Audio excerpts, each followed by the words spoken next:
Fala, gurizada, sejam bem-vindos a mais um vídeo aqui no canal Queimando Óleo, Engenharia e outras coisinhas.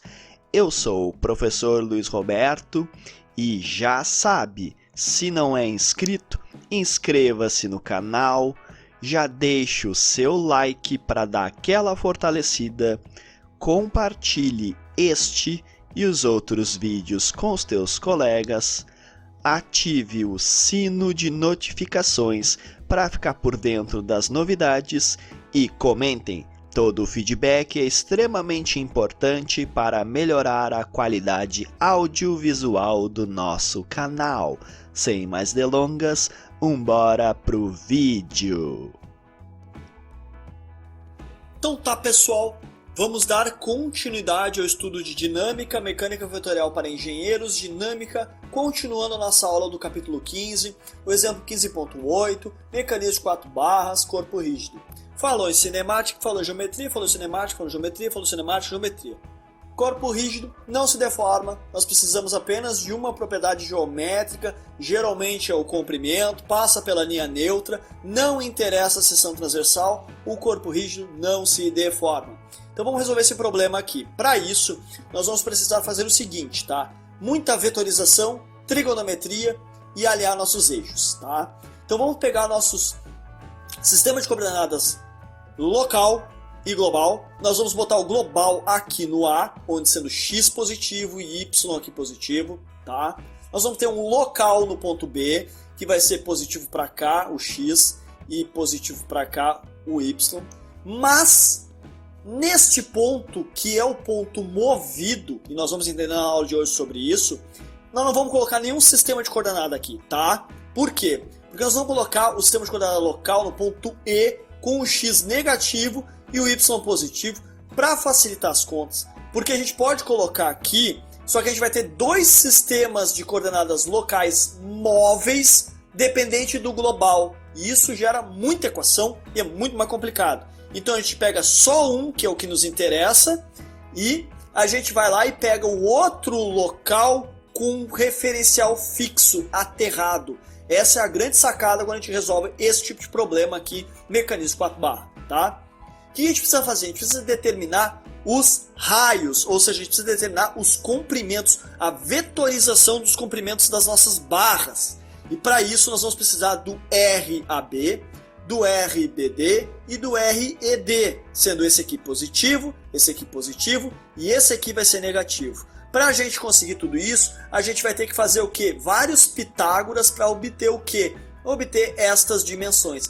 Então a gente vai precisar do 20 centímetros, do 30 centímetros, do 42,5 centímetros, do 42,5 centímetros, do 7,5 centímetros e do 35 centímetros. Além disso, vamos precisar do ômega 1, que aqui nós vamos colocar nosso motorzinho. Esse motorzinho vai nos facilitar muito as coisas, tá bom? Então assim, pessoal, vem comigo, vamos lá. Na posição mostrada, a manivela AB tem uma velocidade angular constante de ômega 1 20 radianos por segundo sentido anti-horário, conforme a figura. Determine as velocidades angulares e as direções angulares da biela BD e da manivela DE. Bom, magrão é o seguinte, aqui onde temos a rotação é sempre a nossa manivela, então aqui sempre vai ter o que? Movimento rotacional. Este carinha aqui, que é a biela, coitadinha, ela sofre o quê? Ela sofre o movimento geral, o movimento plano geral. Ela sofre translação e rotação em função da rotação do A. E aqui também só vai ter rotação, tá bom? Então como é que a gente resolve isso?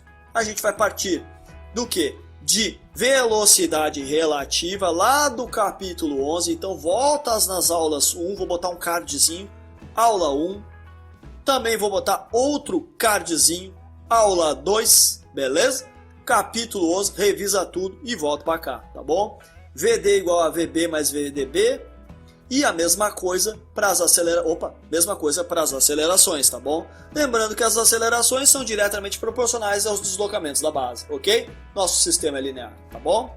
Então tá, a gente pega isso e basicamente faz o seguinte. Pega o nosso desenho, desenha, vetoriza, nós temos o RB é 20i mais 35j, 20i, a gente está colocando o que? Em vetorização unitária, os vetores unitários i e j, então nós vamos voltar para cá, 20i 35J, definimos nosso vetor. Nosso vetor D vai ser menos 42,5i, porque a gente vai correr para trás, e mais 42,5J colocando para cima. Por que a gente faz isso? Para facilitar as nossas contas, tá? Geralmente no mecanismo de 4 barras a gente vai ter este vetor como sendo positivo, este vetor como sendo positivo, este vetor como sendo negativo, e o que une este com este aterrado também a gente considera negativo, tá bom? E o RDB, né, que é o movimento relativo, é 30i, se tu observar que tem 30, então é 30i mais 7,5J. Substitui aqui dentro, e aí a gente vai fazer o quê? O produto vetorial do meu ômega DE vezes RD, o ômega B vezes RB, e aí a gente vai separar em X e em Y. Basicamente é o seguinte, ó, se tu olhar aqui, ó, tu vai ter menos 42,5 ômega DE, que é no X, é igual a menos 400i menos 7,5 ômega BD, tá bom?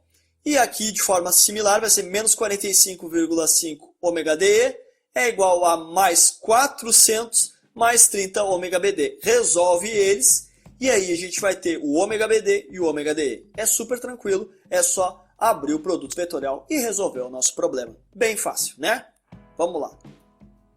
Depois, para a gente obter as acelerações, a gente faz da mesma forma, só que a aceleração é um pouquinho mais chata, porque ela tem um produto vetorial do alfa R menos ômega ao quadrado R.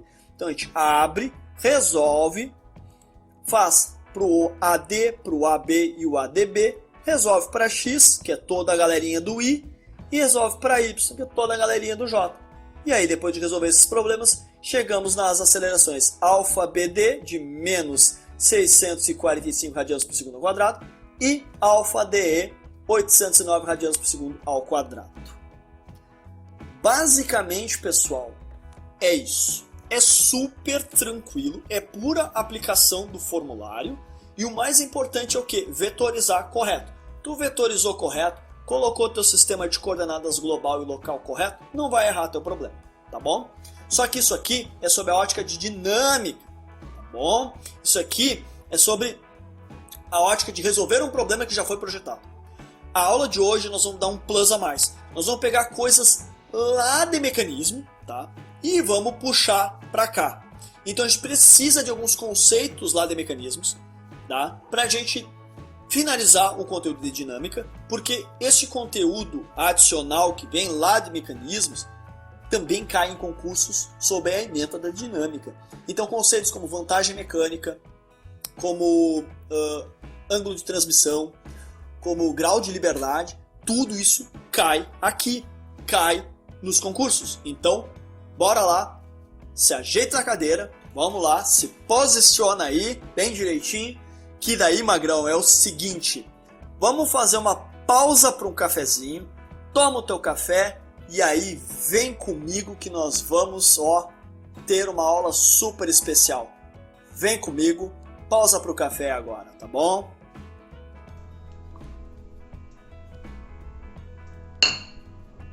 Opa, pessoal, pausa para um cafezinho.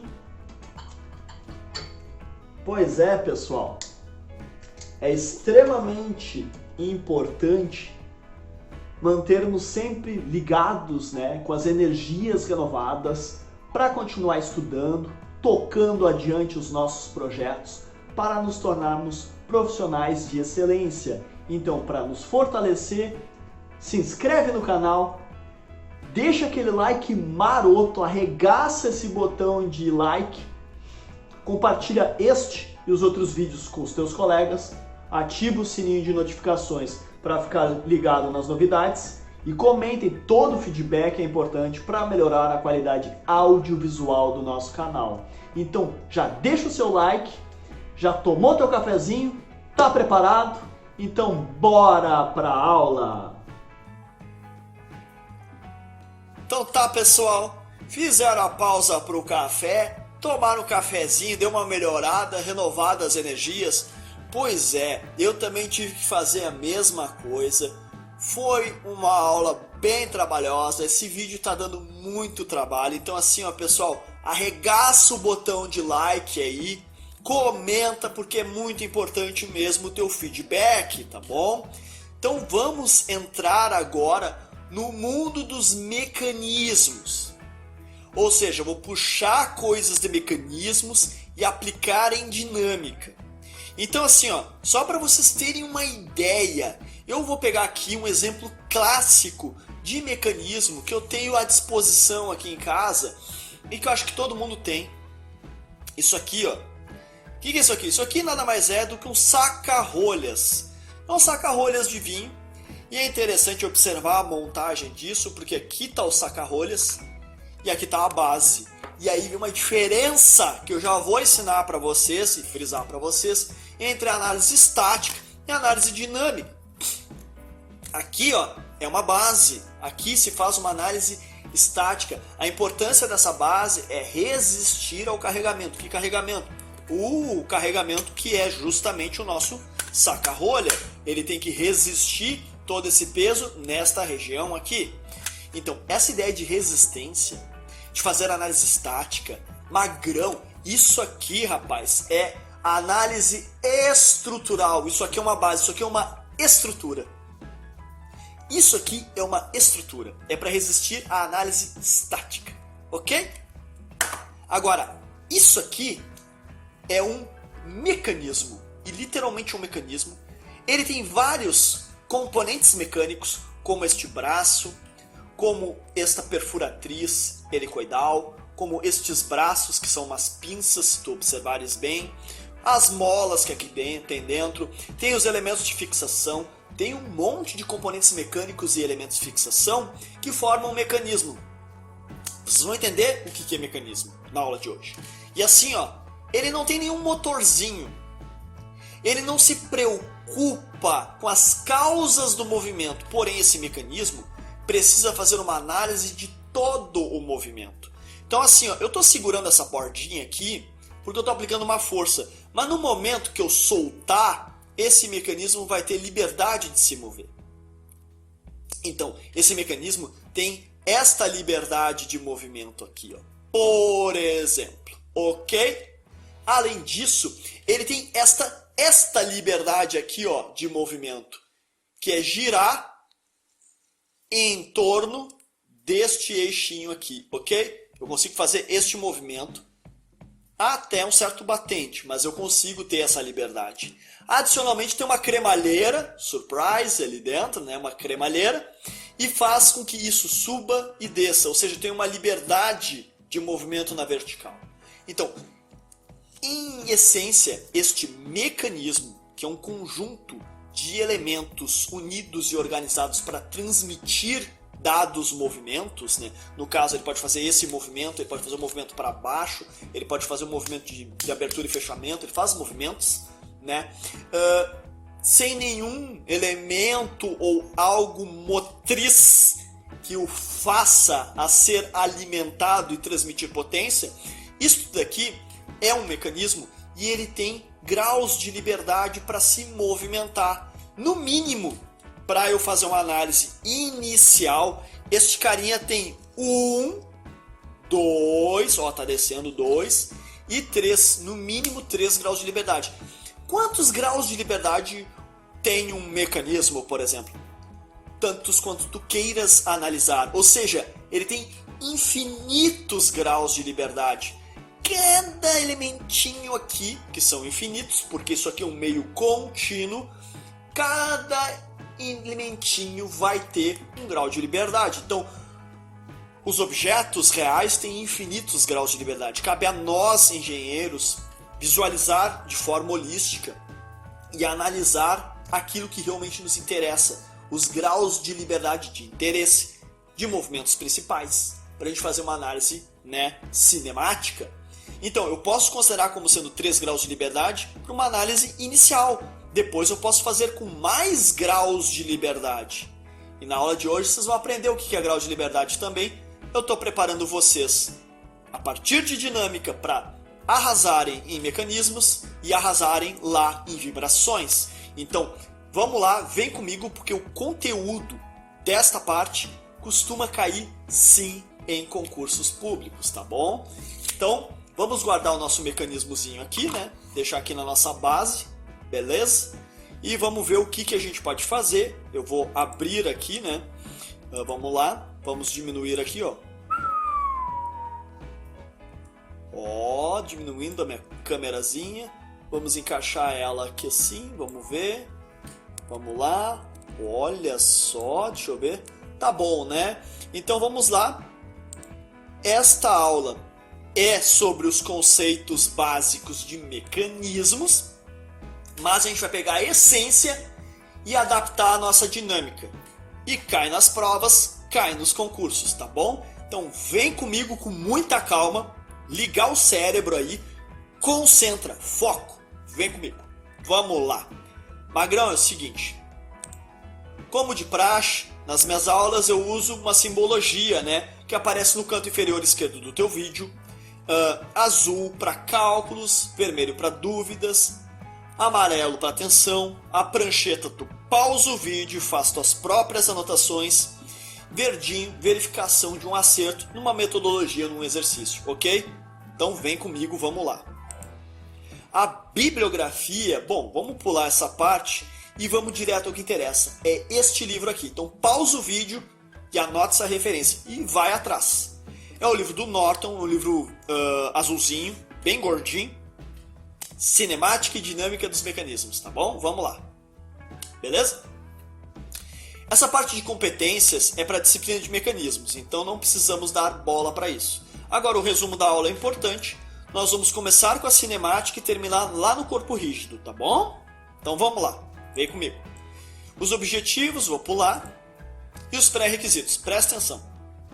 Esta aqui é uma aula de mecanismos, que eu estou adiantando, e é importante para nós na dinâmica. Perceba aqui ó, que nós vamos ter o que? O requisito. Física mecânica, escalar e vetor, vetores, deslocamento, posição, velocidade, aceleração e força. Ou seja, tudo referente à dinâmica é pré-requisito para mecanismos, tá bom? Só para a gente lembrar, né, a nossa cinemática trabalha com tempo, posição, velocidade e aceleração. Bora lá? Vamos recapitular? Então tá. Já que eu falei de cinemática, e agora aqui já não é mais dúvida. Se tu ainda não sabe o que é cinemática, é dívida. Tu tá em dívida comigo, tá? Porque cinemática falou em cinemática, falou em geometria, falou em cinemática, falou em geometria, falou em cinemática, falou em geometria do movimento, forma do movimento, sem se preocupar com as causas. Cinemática, tempo, posição, velocidade, aceleração. Tempo, posição, velocidade, aceleração. Tempo, posição, velocidade, aceleração, ok? E a dinâmica une a cinemática com a cinética. A cinética é energia, é forças, causas do movimento. Cinética é causa do movimento, o que causa o movimento, ou seja, força, energia. E a soma das duas, a cinemática com a cinética, dá a dinâmica, ok? Vamos lá. Introdução. O que é um mecanismo? Bom, né, o mecanismo é exatamente o que eu acabei de mostrar no início da aula, é isso aqui. Ou seja, o que é um mecanismo? Né? O mecanismo é um sistema de vários elementos, componentes mecânicos, barras, formas, engrenagens, unidos por elementos de fixação, parafusos, roscas, rebites, soldas, né, cames, tudo de uma forma organizada para transmitir um movimento. Transmite o movimento de uma forma pré-determinada. Ou seja, se eu pegar aqui meu saca-rolhas, eu quero que ele tenha estes movimentos. Eu quero que ele abra e feche até um dado limite, que ele não abra com tudo. Eu quero que ele se desloque até um dado batente, para não bater na minha garrafa. E eu também quero que ele se desloque de tal forma a tirar a rolha. Então, existe uma pré-definição que eu quero chegar. Existe uma forma que eu quero fazer e desenhar na minha análise cinemática, tá? O mecanismo é isso. Eu não estou preocupado com as forças e nem com as causas disso. Vou dar uma ajeitadinha rápida aqui na minha câmerazinha, deixa eu dar só uma subidinha, ó, deu, para não interferir muito na visualização. Mecanismos se relacionam com força e potência. Só que assim, mecanismo não é para transmitir potência. Mecanismo transmite pouquíssima potência, é para ser desprezada. Assim como as forças são de baixa magnitude, para serem desprezadas. O que nos interessa é transmitir um movimento, transmitir um deslocamento, transmitir uma rotação, fazer uma translação para uma rotação para rotação, rotação, translação, translação, translação. Ou seja, fazer todo o nosso movimento, toda a nossa bagunça no movimento, ok? Isso é mecanismo, tá bom? Vamos lá? Então, para vocês pensarem e discutirem, mecanismos podem ser tratados como dispositivos cinemáticos. Ou seja, eles são analisados cinematicamente, sem considerar forças envolvidas. Então, a grande diferença do mecanismo para uma máquina, por exemplo, assim, na parte de cálculo, é que o mecanismo é satisfeito pela análise cinemática. Tu satisfaz um projeto de mecanismos com a variável tempo, posição, velocidade, aceleração e a geometria, né, do teu mecanismo. E acabou, tá bom? Ou seja, ele é um dispositivo cinemático. E o que é isso? Dispositivo é tudo aquilo que tem um acionador. Tu tem um acionador, acionou e gera um efeito. Isso é dispositivo. Dispositivo pode ser um mecanismo, como o dispositivo pode ser uma máquina. O dispositivo pode estar em uma máquina, que é uma botoeira, por exemplo, uma alavanca. Tá? Então tem aqui meu saca-rolha, ou seja, eu estou segurando ele aqui está o meu dispositivo para segurar a rolha, eu solto, largou a rolha, eu pressionei, segurou a rolha, eu soltei, soltou a rolha. Então existe um dispositivo de abertura e fechamento do meu pegador da rolha, que depende de uma molinha que tem aqui dentro. Além disso, eu tenho outro dispositivo que é para abertura e puxar a rolha, que é este carinha aqui, a minha alavanca. É outro dispositivo, só que o conjunto dele me dá o mecanismo. Bom, vamos lá. Pensem. Vejam aí na casa de vocês, no trabalho de vocês, mecanismos, tá? Deem uma olhadinha. Vamos lá, mais uma. Esse aqui é o mecanismo de Scott-Yock, isso aqui é mais para a parte de mecanismos, nós vamos pular e vamos para o que interessa, que é o que é uma máquina. Se eu estou falando mecanismo, o que é máquina? Máquina é um sistema que contém mecanismos. A ideia da máquina é a seguinte, Magrão, é uma dimensão pequena que gera grandes quantidades de energia. Então, é pequenininho, muita energia, ordem de grandeza de energia assim, nossa, catastrófica, gigantesca e forças cada vez maiores. Então o que acontece? A máquina serve para fornecer magnitudes de força alta e grandes potências. Então ela contém um monte de mecanismos, alguns acionadores e o mais importante, presta atenção, a máquina precisa de um sistema de alimentação. Tu tem que alimentar a máquina. Alimentar com energia, com potência, com motor, com algo que faça ser acionada e aí transmita grandes potências. Tu tem que inserir no sistema energia. O mecanismo tu pode analisar sem inserir energia no sistema. Basicamente tu predefine um deslocamento, seja ele linear ou angular prescrito, uma velocidade angular ou linear prescrita, uma aceleração angular ou linear prescrita, e aí ele gera uma forma de movimento que eu faço a minha análise cinemática. Isso é mecanismo. A máquina não. A máquina eu preciso fornecer energia no sistema, acontece algo e ele me gera grandes potências. Então aí está a conversa da máquina com a força e potência. Falou em máquina, falou em grandes forças e grandes energias. Tem uma grande quantidade de energia, a ordem de grandeza da energia é tipo 2 vezes maior do que as suas dimensões. Por exemplo, é tipo a energia é 10 na 2 vezes maior do que as dimensões da máquina, ok? Então vamos lá. Bom, esse slide aqui já é dívida, não é mais dúvida. Magrão, tu sabe o que é cinemática, sabe o que é cinética e sabe que os dois são inseparáveis, porque a soma dos dois dá a dinâmica, ok? Tá bom? Pausa o vídeo, faz tuas anotações, tá bom? Vamos lá? Síntese cinemática, ou checklist, é o seguinte, cara, quando tu projeta um mecanismo, tu tem uma ideia de como ele vai querer se movimentar. Tu projeta um macaco hidráulico para levantar o veículo e trocar o pneu. É isso. Ou um macaquinho de parafuso, né? Cara, tu projeta para algo, então tu tem o quê? Requisitos, condições de contorno para poder satisfazer estas especificações de projeto. Eu vou pegar de novo meu bichinho aqui, né? Porque o meu bichinho serve muito bem para nossa aula de forma didática. Cara, tem esse aqui, ó. Uma das limitações é que esse meu dispositivo para abrir e fechar, ele tem um limite, ele tem um batente, mais do que isso, senão ele vai na minha cara, ele abre para cá. Outra coisa, esse carinha aqui, a alavanca, ela vem bem feliz até um certo limite, tem essa curvatura justamente para balizar e não bater na minha garrafa.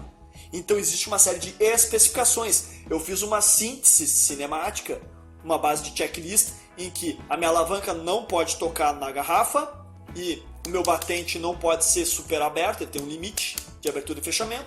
E isso daí faz com que eu possa fazer a minha análise cinemática do meu mecanismo, tá? Baseado em premissas para determinar o movimento dele, do mecanismo, tá bom?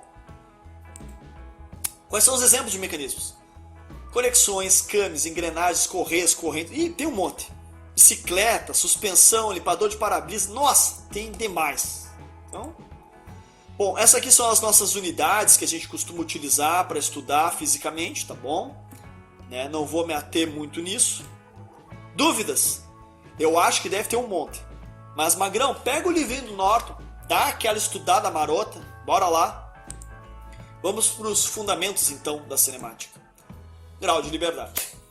Professor, o que é grau de liberdade? Os meus alunos de vibração, na primeira aula, não sabem o que é grau de liberdade. Na segunda aula, já estão contando os graus de liberdade de um sistema. Magrão, é o seguinte, grau de liberdade é o número mínimo de coordenadas independentes para determinar completamente as posições de um sistema a qualquer instante de tempo. O que é coordenadas independentes? Coordenadas que tu mesmo está planejando para projetar o teu sistema. Coordenadas x, y, z. Coordenadas angulares, θ, φ, xi, enfim. Então, se tu tem uma coordenada x que é independente e uma y que é independente, e o x não conversa com o y, são independentes, eu tenho um grau de liberdade, eu tenho liberdade em me movimentar nessa direção e sentido, e liberdade para me movimentar nessa direção e sentido. Então eu tenho 2 graus de liberdade, certo? Quantos graus de liberdade são necessários para descrever esse mecanismo? Eu tinha falado 3, mas pode ser quantos? Infinitos, na realidade são infinitos. Mas eu vou parar em um número discreto que eu consiga calcular e satisfazer o meu projeto. Quanto mais graus de liberdade, maior tende a ser o esforço computacional se tu for resolver ele num programa de computador ou numa linguagem de computação, e mais equações tu vai ter, tá? Só que assim, ó, o número de graus de liberdade com certeza vai te dizer o número de frequências naturais daquele sistema. E isso é vibrações. Então já fica aí uma pinceladinha para vocês, tá? Só que assim, ó, nem sempre o número de graus de liberdade vai corresponder ao número de equações. Se o sistema for não linear, ele é não linear, ele tem algumas dependências, o meu número de grau de liberdade não necessariamente é igual ao número de equações. Eu posso ter 4 graus de liberdade e 6 equações, sendo 2 delas de acoplamento. Não é igual. Mas certamente, uma coisa que eu posso dizer com certeza é que se eu tenho 4 graus de liberdade, eu tenho 4 frequências naturais do meu sistema. Isso eu posso dizer. Se o sistema for linear, que a gente utiliza sistema linear, ainda mais na nossa aula, se eu tenho 4 graus de liberdade, eu tenho 4 frequências naturais, 4 equações do movimento, 4 coordenadas independentes para descrever todo o meu movimento matematicamente e uma matriz 4x4 para ser resolvida. Tá bom? Neste bichinho aqui, ó, clássico MC e K, sendo K rigidez, C amortecimento e M massa, esse bichinho se desloca ao longo de X. Então ele tem um grau de liberdade. Este carinha aqui, que é uma suspensão McPherson, bom, essa suspensão que está em variáveis de projeto, ou seja, aqui é projeto, pode ser representado pelo modelo vibracional a parâmetros concentrados, concentrando os efeitos no CG e CM da massa, com massa concentrada, com o que? Rigidez concentrada e com amortecimento concentrado, ou rigidez equivalente e amortecimento equivalente, oscilando para cima e para baixo. O meu interesse de análise na suspensão é para cima e para baixo, ou seja, ele tem 1 grau de liberdade, neste caso aqui. Tá bom? Vamos lá. Segundo o nosso nortão, os GDRs, né, são iguais aos números de parâmetros independentes, medidas necessárias para definir uma única posição no espaço em qualquer instante do tempo. Se for dimensão linear, x, y, z. Se for angular, φ, θ, xi, enfim, tá bom? Se tu tem um cubinho lindo e maravilhoso, ele vai ter as 3 dimensões e os 3 giros, 6 graus de liberdade, ok? 6 equações. Se for linear, 6 frequências naturais, ok? Translação pura. Isso cai em concurso, então pausa o vídeo e anota, tá bom? Translação pura é todos os pontos do corpo descrevem caminhos paralelos, curvilíneos ou retilíneos. Movimento onde todos os pontos que constituem o corpo rígido têm o mesmo deslocamento. Pode ser retilíneo ou curvilíneo. Então a galerinha toda tá junta e anda assim, tá? Ou faz a curvinha assim, tá bom? Tranquilo. Translação pura. Pausa, anota, cai em prova. Rotação pura. O corpo possui um ponto de rotação, né, que não apresenta movimento em relação à estrutura estacionária. Ele tem, então, uma linha de referência. Peguei aqui, ó, meu tubinho de álcool em gel. Botei aqui, ó, tá alinhado na minha cara, tem um eixo indo para minha cara. Ele gira em torno desse eixo, descrevendo arcos, beleza? Para eu mudar ele, eu tenho que mudar a orientação dessa linha de referência. Por exemplo, assim. E agora eu giro ele, descrevendo arcos ao longo da minha linha de referência, que não está mais na minha cara. Movimento onde diferentes pontos que constituem o corpo rígido têm diferentes deslocamentos. Há uma diferença de deslocamento, ok? Então, pausa, anota, cai na prova. Vamos lá. Movimento complexo, é o que sobrou. Movimento complexo, movimento plano geral, movimento geral é a ideia em que ocorre a soma vetorial da translação e rotação. A nossa pobre coitada biela sofre, eu costumo dizer sofre, né? Sofre um movimento complexo, um movimento plano, ok? É uma combinação simultânea, muda a posição linear e angular. Todos os pontos do corpo têm um centro de rotação que muda a localização a cada instante. Lembra do centro instantâneo de rotação da aula anterior? Pois é aqui no nosso movimento plano geral, movimento plano, movimento complexo, ok? Tá bom? E vamos chegar na parte finalzinha aqui, né, dessa pincelada. Corpo rígido. Estamos falando de corpo rígido. O que é corpo rígido? Corpo rígido, elo, link, barra, sólido, considerado homogêneo, uniforme, lindo e maravilhoso, incapaz de sofrer deformações, no regime elástico do material e um sistema linear. É a coisa mais linda e maravilhosa. Tem uma dimensão que nos interessa, essa dimensão passa pela linha neutra, ok? Geralmente é o comprimento, e a seção transversal, pouco me importa. Seção transversal é importante para a resistência, mas não para a análise de mecanismos, ok?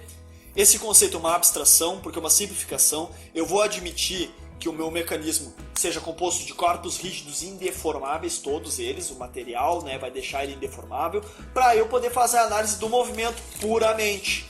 Depois eu vou ver se isso aqui resiste à carga aplicada. Primeiro eu vou ver se ele se movimenta. Atendeu a cinemática? Atendeu as minhas premissas cinemáticas?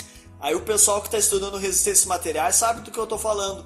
Existem premissas cinemáticas a serem atendidas. Atendeu a premissa cinemática? Atendeu a análise cinemática? Agora nós vamos para a análise estrutural estática, para ver se ele resiste. Depois a gente vai para a análise estrutural dinâmica, para ver a questão de vibrações e fadiga. Tá bom?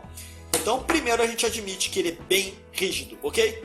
Para efeito de síntese, ou seja, simplificação e análise cinemática, o corpo cinemático é rígido e tem carga pontual, aplicada nos nós e aplicada no centro da barra.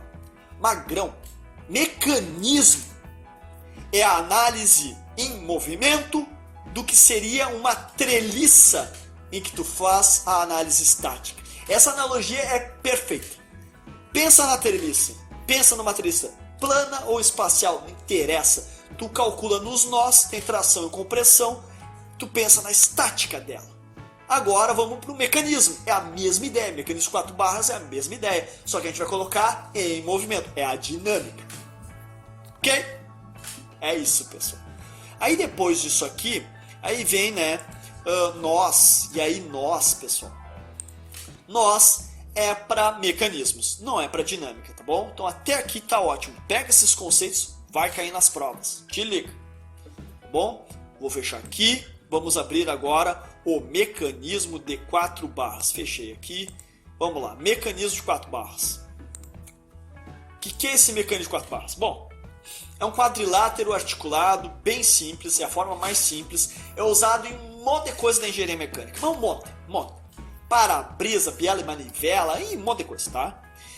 Ele tem o que? Ele tem uma manivelinha pequenininha e essa manivelinha tem que fazer 360 graus. Nós já vamos entender isso. E lá naquele pontinho é onde eu vou transmitir o meu movimento. Aquele ponto lá, que é o ponto C, é o ponto de transmissão de movimento. Então, eu giro pequenininho, bem aqui assim, pequenininho, deixa eu ver, vem pra cá, isso. Pequenininho, movimento, ok? Tá bom. Exemplo, um alicate aqui, ó, beleza, mecanismo de 4 barras. Cadê a barra? Barra 2 está aqui, a 3 é essa aqui, a 4 é essa aqui e a 1 é o aterrado. Sempre a 1 vai ser aterrado. Beleza? Olha aqui, ó. Nossos patins aqui, a nossa parte de patins, ó, tá aqui as barrinhas e o aterramento. Beleza? Condição de Grashof. E agora nós vamos vir com um conceito de mecanismo que cai em dinâmica, ok? Grashof.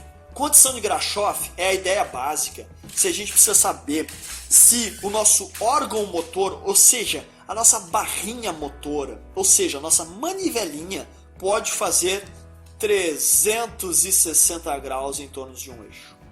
Por quê? Porque nos mecanismos é muito usual usar o quê? Motores elétricos de movimento contínuo. Os mecanismos são acionados, lembra lá do dispositivo e acionamento? Por motores elétricos de movimento contínuo. Por isso, a nossa manivelinha tem que fazer 360 graus. Tem que dar um pilão, né, do Zangief. Ou seja, se tu não consegue fazer isso, o mecanismo oscila. E se oscilar, aí vai para vibrações. Oscilação pode acontecer com que a frequência natural coincida com a frequência de excitação. E aí nós temos um fenômeno chamado ressonância e amplificação das amplitudes, o que pode colapsar o teu sistema. Então, não é apropriado para empregar em motores que geram movimento de rotação contínua, ok? Vamos lá, mais um pouquinho. Agora aqui, ó, pausa o vídeo e anota. Ok? É o seguinte. Isso cai em concurso geralmente de forma literal. Tem uma equação, uma inequação bonitinha, mas cai às vezes literal. Então é o seguinte, ó.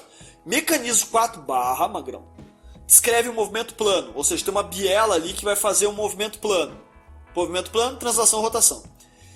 Se a soma dos comprimentos do menor com o maior for inferior ou igual à soma dos outros, então a barra mais curta, pequenininha, a manivelinha pequenininha, pode rodar continuamente 360 graus em relação às outras barras e aí as coisas funcionam. São mecanismos grashofianos, ok?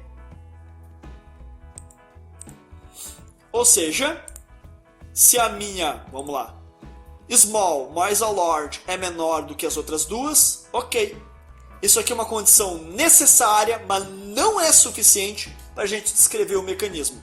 Se aqui deu problema, já não vai funcionar. Então, quando tu projeta o mecanismo, a primeira coisa que tu faz é definir o comprimento das tuas barras. Para que serve essa condição? Bom, é uma condição de rotação e quantidade de inversões com base apenas no comprimento dos elos. Basta eu saber os meus elos, as minhas barras, que eu vou saber se vai funcionar ou não o meu mecanismo. Se atender, um dos elos é capaz de fazer a revolução completa, e aí a cadeia cinemática de classe 1. Se a inequação não der certo, não é Grashof, nenhum elo é capaz de rotacionar, Cadê a cinemática de classe 2? Olha que isso aqui cai em prova. Direto, magrão. Presta atenção. Mecanismos grachofianos, pode pausar aqui, tu pode ver, essa aqui faz 360 graus e aqui oscila. Ou esses dois oscilam. São grachofianos, tá bom? Pode pausar e desenhar, vale a pena. Aqui também, grachofianos tradicionais, pode pausar e desenhar. Aqui também, grachofianos, caso especial com dupla oscilação, mas não tem problema, pausa o vídeo e desenha. Grachofiano também de oscilação pura, esse aqui é exatamente o exemplo que a gente resolveu, o 15.8, beleza? Pausa o vídeo e desenha. E os não grachofianos, quando o small mais o large é maior. Tá aí, exemplos. Pausa o vídeo e desenha. Faça as tuas constatações. Tenta fazer os desenhos em escala, para tu ver o que acontece. Não grachofiano, caso incerto, quando ocorre paradoxos, é igual. O conceito paradoxo não vai cair em dinâmica, é mais para mecanismos, tá bom? Pausa o vídeo, desenha, faz em escala. Dúvidas? Eu acho que deve ter, né, uma quantidade considerável de dúvidas, mas já estamos chegando no finalzinho da aula, tá? Tá de boas? Beleza? Então vamos para a próxima parte da nossa aula, tá? Vamos agora para o mecanismo de 4 barras. Vamos dar um passinho mais importante. Essa aqui é a parte final, já estamos finalizando. Nós vamos tratar do ângulo de transmissão e da vantagem mecânica e encerramos a aula, ok? Ângulo de transmissão, o gama 4. É o ângulo, tá, medido entre a barra intermediária e a movida. É o ângulo entre a movida e a biela, que é a intermediária, e o nó que une essas duas barras é o nó que transmite o movimento. Por isso que é ângulo de transmissão. O ponto C aqui é o nó que transmite o movimento. O nosso 3 aqui é a nossa biela com movimento plano geral, movimento complexo. E aqui a nossa outra manivela movida sob rotação pura. Este é o ângulo de transmissão no nosso nó de transmissão do movimento. Este parâmetro, o gama 4, ou gama, ele é o desempenho do MQB. O quão bom vai ser o teu MQB em termos de desempenho de movimento. Depois a gente vai ver a vantagem mecânica para potência, ok? E limitação geométrica, tá? Então tá. Como é que a gente resolve isso? Aplica a lei dos cossenos nos triângulos ABD e BCD. E aí dá essas equações. Deixa eu só voltar aqui um pouquinho. Tu vai traçar uma linha aqui. Vai aplicar lei dos cossenos. Vai traçar uma linha aqui. Vai aplicar lei dos cossenos. Aqui tem um pequeno deslize na parte do R3 R4. Aqui é cosseno de gama 4. Ok? Aí tu vai igualar os dois lados. Aqui é gama 4 e aqui é θ 2. E aí tu isola o nosso amiguinho gama 4 e chega nessa equação. Esse aqui é o nosso ângulo de transmissão. O nosso θ 2, vou voltar aqui, que é o nosso ângulo de partida, vai nos gerar 2 gamas, 2 configurações, aberta e cruzada. Presta atenção. O ângulo de transmissão é uma função do θ 2 e do comprimento das barras. Para cada valor de θ 2 que eu imprimir na minha manivela de movimento, a manivela pequenininha, eu vou ter 2 soluções de gama 4. 2 configurações. Quais? A aberta, que é essa aqui, e a cruzada. Quando esse carinha for para cá, nós vamos ter esse valor aqui que é negativo, aí nós temos a aberta. Ou esse carinha aqui que é positivo e é cruzada. Perceba que esse cara somado com esse cara vai dar 360 graus, ok? Tá bom? Então, para um mesmo θ, eu vou ter 2 gamas, tá bom? Então, agora vem mais uma coisa que cai em concurso direto. O ângulo de transmissão gama 4 é mínimo quando esta minha manivela está em paralelo com a terra, com o aterramento vai gerar aqui, olha só o desenho, um gama mínimo, bem pequenininho. Quando esta minha manivela está perpendicular ao aterramento, eu vou ter um gama máximo. Então, quando se pretende que um MQB transmita uma dada força ou momento, essa transmissão é mais eficaz quanto mais próximo de 90 graus for o ângulo motor. Quanto mais próximo daqui, mais eu vou puxar, mais eu vou abrir meu gama, e quando eu voltar ele vai transmitir mais movimento. Só que tem um problema. Se eu exagerar, eu vou arregaçar ali a minha biela e meu elo movido e pode colapsar. Então existe um intervalo do ângulo de transmissão e isso cai em concurso e pouca gente fala sobre isso. Então vamos subir de nível. Vamos lá, vem comigo, magrão. Quando se projeta um MQB, é interessante que o ângulo de transmissão gama 4 esteja entre 90 mais ou menos 50, ou seja, entre 40 e 140 graus. Fora desse intervalo, o mecanismo bloqueia pelo atrito ou acaba alinhando as barras, gerando um paradoxo, ok? Tá bom? Ângulo de transmissão, desempenho do nosso mecanismo de 4 barras, ok? Agora nós vamos para o próximo, tá? O próximo e último é a vantagem mecânica. Isso aqui é uma medida mais de potência. Ou seja, depois que tu projetou lindo maravilhoso, como é que vai ser ele em termos de potência? E aí a partezinha final é uma razão entre a força 4 lá na saída da nossa barra com a força 2 que é a nossa entrada.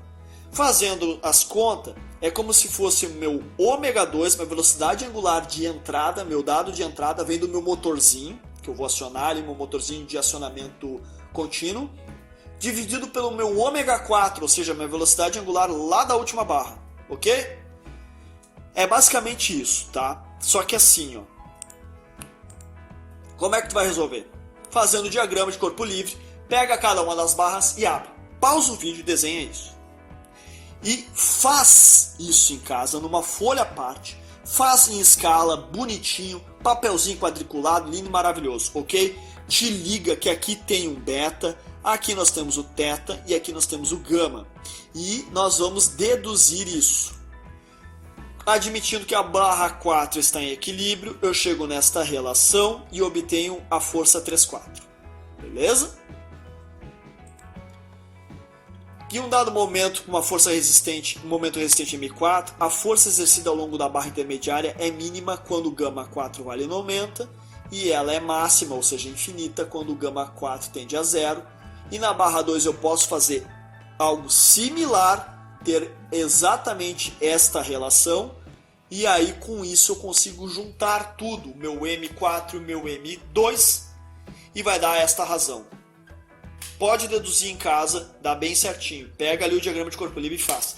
Cara, o que quer dizer isso? A vantagem mecânica vai nos dizer o quanto de potência, o quanto de força pode ser transmitido lá no meu ponto C, lá no meu nó de transmissão. Ok, mas mais do que isso, e o mais interessante é isso aqui, ó. Olha essa parte de cima da razão. O ômega 2 é igual a R4 seno de gama 4. Então, o ômega 2, que é a minha rotação do meu motorzinho, é um requisito limitante de geometria para o comprimento da minha barra movida. Então, se eu pegar e botar um motor que rotaciona 300 RPM, eu vou ter um comprimento R4 da minha barra lá movida. Se eu botar 3000 RPM, o meu comprimento tem que ser diferente, pode ser maior ou menor, vou ter que fazer análise. Entendeu? Então é limitante como o meu mecanismo vai operar e as dimensões no qual eu vou projetar ele. Então é importante o que? O Grashofiano, para ver se ele funciona. Depois é importante o que? É importante a ângulo de transmissão, para ver o desempenho. E por fim, a vantagem mecânica. Com tudo isso, tu tá com um bom projetinho aí de mecanismos. Tem mais coisas, porque depois de tudo isso, tu vai fazer a análise de posições, a análise de velocidade de acelerações. Só que este assunto tem metodologia passo a passo, só que este assunto é para mecanismo. Então tá, pessoal, eu vou ficando por aqui. Foi uma aula pesada, eu sei, mas olha, vale muito a pena, tá bom? Então assim, pessoal, eu vou ficando por aqui. me despeço e até o próximo vídeo.